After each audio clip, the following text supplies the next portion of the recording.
Hello guys! Hello para to sa lahat ng Gemini. Gemini, tingnan natin kung anong messages, vibration, gabay energy para sa lahat. This is General Weekly Tarot Reading. I hope na makuha mo yung energy. Okay. Gemini.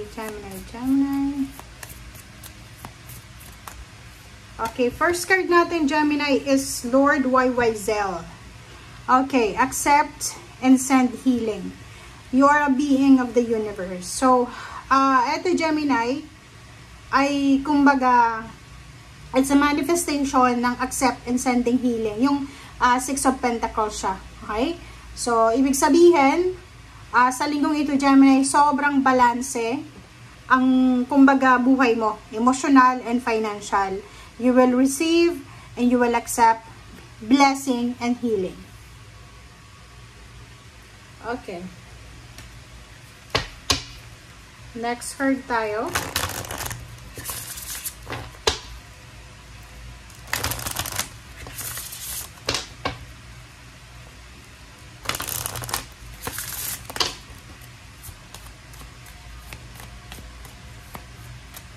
Okay, second deck tayo is Freya. You are worthy. You are loved.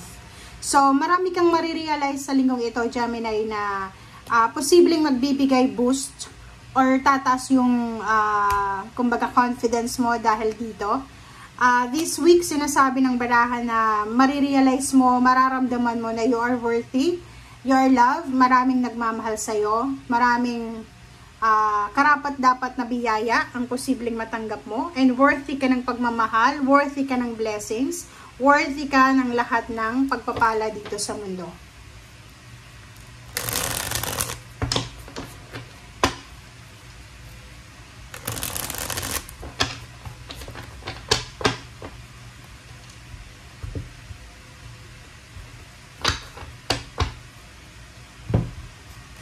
Okay, first two cards tayo sa third deck. It's Page of Pentacles and Ten of Cups.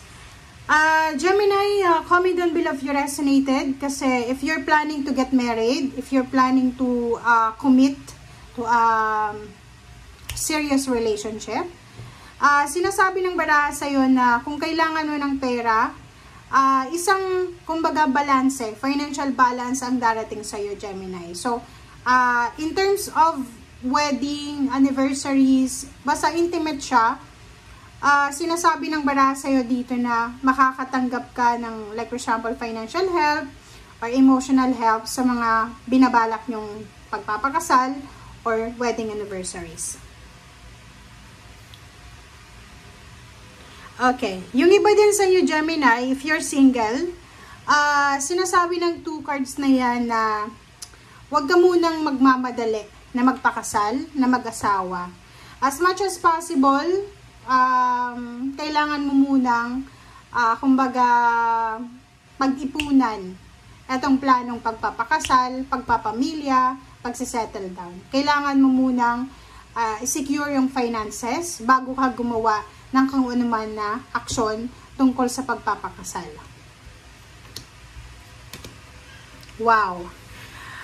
Nakikita mo to? Sinasabi ng barahan na may posibleng incoming, upcoming promotion, financial blessing, salary increase, relocation. Yung promotion na to is ito yung talagang sinasabi ng baraha dito ng Page of Pentacles na may paparating talaga sa yung pera. Or sabihin na natin, kasi yung promotion, pwedeng pera din, pwede din na mataas na boost ng energy mo kasi pwedeng boss ka na, diba? Pwedeng manager or supervisor. So sa ngayon, Gemini, if you're experiencing poverty, problema sa pera or kung ano man na problema na yan, scarcity, naku, anuhin mo lang yan kasi hindi yan yung final destination mo. Okay? Sinasabi ng baraha, kung may problema ka sa pera ngayon, feeling mo hirap na hirap ka sa buhay, just be strong. Be courageous kasi parating pa lang yung victory and success, recognition, awards, rewards, abundance, blessings, or any financial breakthrough na parating sa'yo. Wow!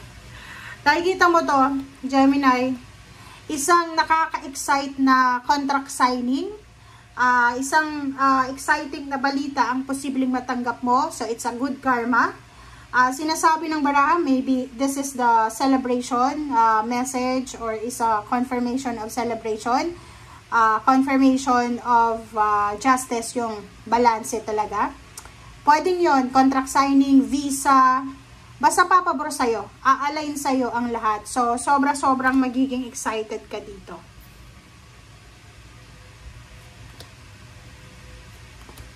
Okay, next card natin, 9 of Cups and 3 of Wands.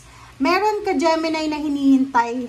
Pwedeng ikaw or, ang nakikita ko dito, pwedeng ikaw yung kapamilya mo or mga anak mo, may anak ka or pamilya.